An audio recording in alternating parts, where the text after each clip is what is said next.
And that's what rock and roll is all about, that edge, the peak, the thing.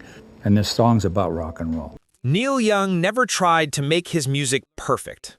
Instead, he focused on making it honest and real. While many musicians spent hours smoothing out every rough edge until their sound was flawless, Young kept all the imperfections.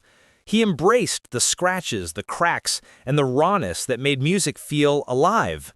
His guitar playing wasn't about technical perfection. His solos wandered and explored, sometimes getting lost before finding their way home, like prayers searching for answers. His voice broke and cracked, but always in ways that made you feel something deep inside. Young wasn't chasing perfection because he understood that feeling mattered more than flawlessness. This approach to music came from the records he loved most. Young's favorite albums weren't the safe, polished ones that everyone praised. He was drawn to records that felt dangerous, that showed their scars, that weren't afraid to be broken. He collected these records like a person collects memories of important moments, each one proof that something could be both beautiful and damaged at the same time. These records became his teachers, showing him that mistakes weren't things to fix, but rather sacred moments to honor. They taught him that the journey of searching for something true was more important than arriving at any destination. One genuine, heartfelt note meant more than 1,000 technically perfect ones. Behind every moment of feedback-soaked guitar noise and every quietly sung lyric in Young's music lived the spirit of 7 specific albums. These albums showed him how to be brave in his artistry, how to break the rules that deserved breaking, and how to trust his instincts, even when everyone around him said he was making mistakes. These weren't just albums he enjoyed listening to. They were reasons to keep creating, to keep pushing forward, to never settle for what was easy or expected. They taught him to trust the noise, to embrace chaos when chaos felt right, and to always choose truth over comfort. The first album that shaped Young's musical soul was a collection of Hank Williams' greatest hits. When Young heard Hank Williams, he discovered what loneliness really sounded like for the first time. Williams had a voice that carried tremendous emotional weight, but that weight had nothing to do with how loud or powerful he sang. Instead, Williams sang about heartbreak as if he had personally invented the feeling. He sang about drinking too much, about leaving people behind, about trains heading nowhere in particular. Young, who grew up in Canada surrounded by folk music traditions, heard something ancient and timeless in Williams' songs. It was something older than rock and roll, something that felt true before anyone had figured out what musical truth even meant. Williams sang in a plain, simple style, but there was a crack in his voice that made every single word believable.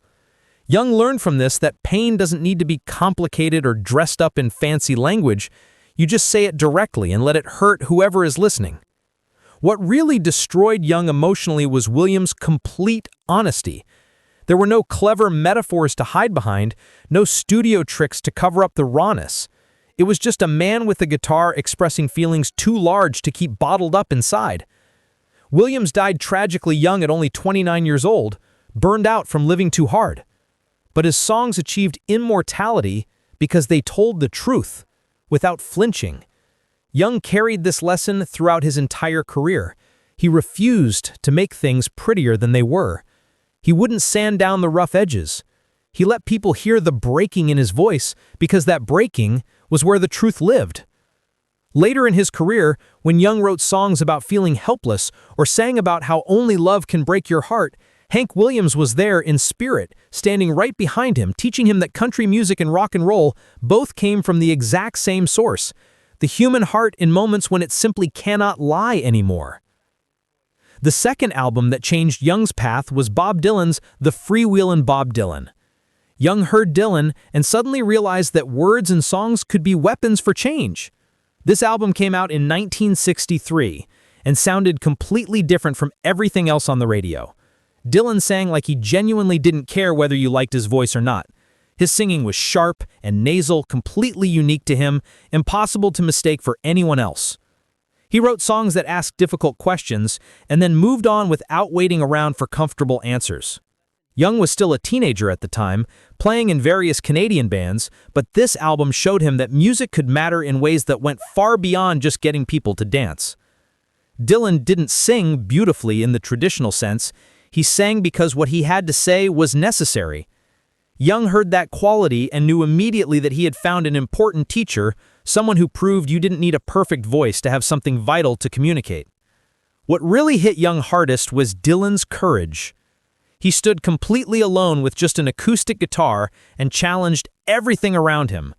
The folk music scene wanted simple protest songs with obvious messages. Dylan gave them complexity and ambiguity instead. The world wanted easy answers that made everyone feel better. Dylan gave them more questions to wrestle with. He didn't care about pleasing anyone or making people comfortable. He cared only about the truth, whatever that truth happened to be. This fearlessness completely changed Young's understanding of what music could do. You can hear Dylan's influence in Young's later protest songs, in tracks that didn't ask for permission before saying difficult things, songs that made people uncomfortable because uncomfortable truths needed saying. Dylan taught Neil Young that music could be used as a hammer, and sometimes the world desperately needed hitting. The third album that shaped Young was Rubber Soul by the Beatles. Young watched the Beatles grow up as artists on this record. Released in 1965, this album caught them in a transitional moment, suspended between screaming teenage fans and genuine artistic hunger. They weren't boys anymore, they had become searchers, people looking for something deeper and more meaningful. The songs on this album explored new territory that pop music hadn't visited before. Acoustic guitars met unfamiliar Eastern instruments. Love songs began admitting doubt and uncertainty. The harmonies were still beautiful, but now they carried real emotional weight instead of just sounding pretty. Young loved that the Beatles didn't play it safe. They had the entire world at their feet and could have kept making simple love songs forever. Instead, they chose to risk everything by chasing something more real and authentic. The Beatles on this album sounded genuinely unsure of themselves, but in the best possible way. They weren't lost, they were searching, exploring, trying to find new ways to express themselves. What Young admired most was their willingness to experiment without knowing where the experiments would lead. The Beatles could have made the same song over and over and become incredibly wealthy. Instead, they pushed boundaries and asked, "What if?" and then followed those questions into unknown territory. This album proved that commercial success and artistic growth didn't have to be enemies. You could have both if you were brave enough to reach for them. Later in his career, when Young made successful albums and then immediately followed them with completely different, riskier albums, he was channeling this exact lesson. Never repeat yourself, never play it safe. The Beatles showed him that evolution as an artist wasn't a betrayal of your earlier work, it was survival. Artists who stopped growing and changing started dying on the inside, even while their bodies kept breathing. The fourth album was Aftermath by the Rolling Stones. Young heard this record and felt genuine danger radiating from it. Released in 1966, this was the Rolling Stones at their hungriest moment, before fame became too heavy to carry, before drugs took their toll on the band. This was raw rock and roll with blues running through its blood, and anger caught in its throat. What struck Young most powerfully was the band's commitment to living on the edge. They weren't trying to be nice or likable, they were trying to be real and honest, no matter how uncomfortable that honesty made people. The guitars snarled and bit. The vocals sounded like they came from someone who had seen too much of life's dark side, but wanted to see even more anyway. The Stones on this album took enormous risks that could have failed spectacularly and embarrassingly, but they committed fully to their vision without any half measures or safety nets. Young carried this attitude directly into his own work. When he later made albums while drunk and grieving, refusing to polish anything or make it commercially acceptable, the Rolling Stones spirit was present. When he added his band Crazy Horse and let the guitars feed back endlessly into infinity, the Stones would have understood completely. This album taught Young that rock and roll worked best when it scared people just a little bit, when it refused to behave properly, when it chose uncomfortable truth over easy comfort every single time. The Rolling Stones gave Neil Young permission to be dangerous as an artist. The fifth album was I Ain't Marching Anymore by Phil Ochs. This record broke Neil Young's heart wide open. Released in 1965, this was protest music that actually protested, instead of just hinting politely at problems. It wasn't safe or comfortable. It was angry and clear, and completely unafraid of consequences. Ox sang about war, racism, and hypocrisy with a voice that physically shook with conviction and passion. Young heard that fire burning in Ox's music and recognized something he had been feeling inside himself but didn't know how to express. Ox showed him that folk music could punch as hard as rock and roll, that acoustic guitars could carry rage as effectively as electric ones. Ox didn't hint at his political beliefs or hide them in clever metaphors. He declared them directly and loudly. Young admired that directness immensely. The world in 1965 was splitting apart over issues like Vietnam and civil rights. Ox picked a side and sang about his convictions without any apology. What moved Young most deeply was Ox's commitment despite knowing the cost. He knew these songs might end his career. Radio stations wouldn't play them.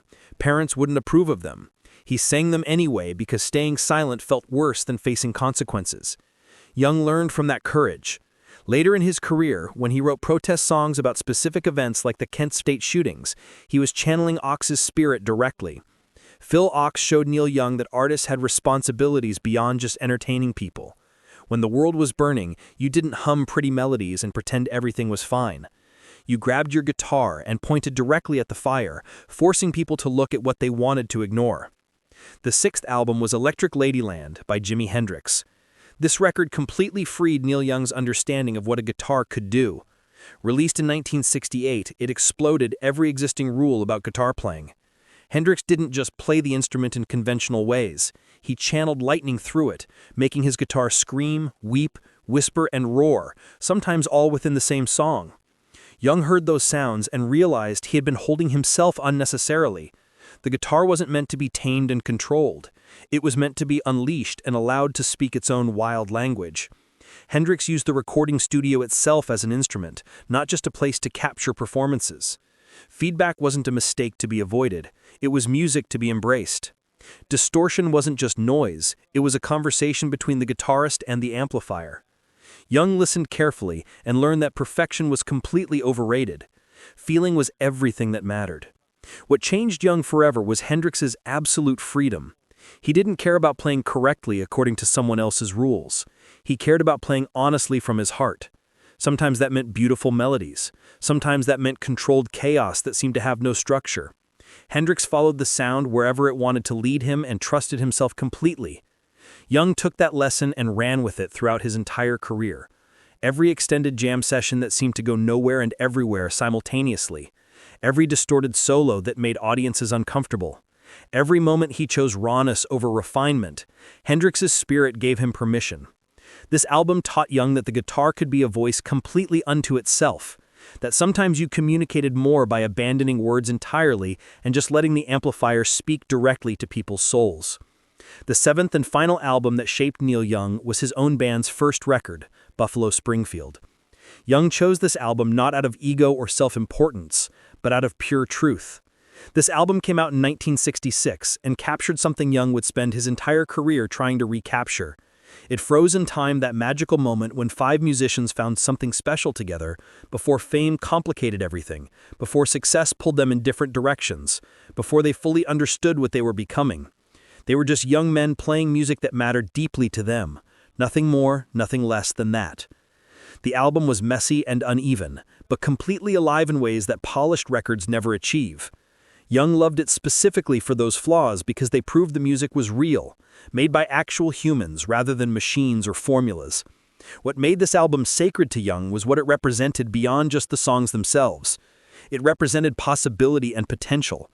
It captured five people from different places finding each other and creating something new by mixing folk, rock, country, and chaos into a sound that belonged only to them. They didn't know what they were doing or where they were going. They just knew they had to do it, that they had to try. That innocence, that hunger, that moment before everything changed forever, became something Young never stopped trying to capture again in his later work. This album taught Young his most important lesson of all. The searching matters more than the finding. The journey beats the destination every single time. Stay hungry for new sounds and experiences. Stay uncertain about where you're going. Stay true to yourself above all else. Neil Young never stopped searching throughout his entire career. These 7 albums collectively taught him to trust the noise when it felt right, to embrace mistakes as sacred moments rather than failures, and to never polish away the truth just to make something more commercially acceptable. His guitar wails and screams because these records taught it how to speak that language. They showed him that music lives in the imperfections, in the cracks where light gets in the moments when everything threatens to fall apart, but somehow holds together through sheer feeling and commitment to honesty.